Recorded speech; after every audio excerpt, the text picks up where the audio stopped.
The making process of bubble gum generally includes the following steps.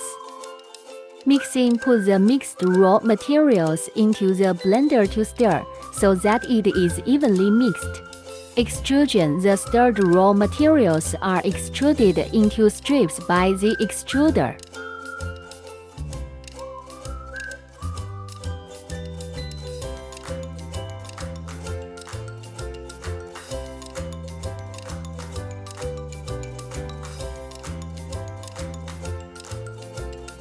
Cutting: the extruded strip of raw material is cut to a certain length.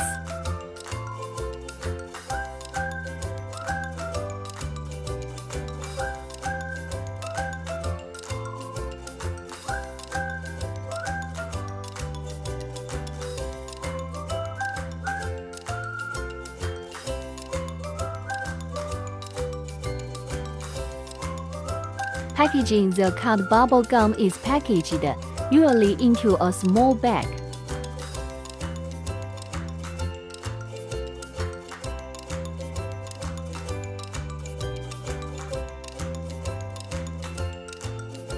It should be noted that different bubble gum manufacturers may have different processing processes, but the above steps are the general basic process.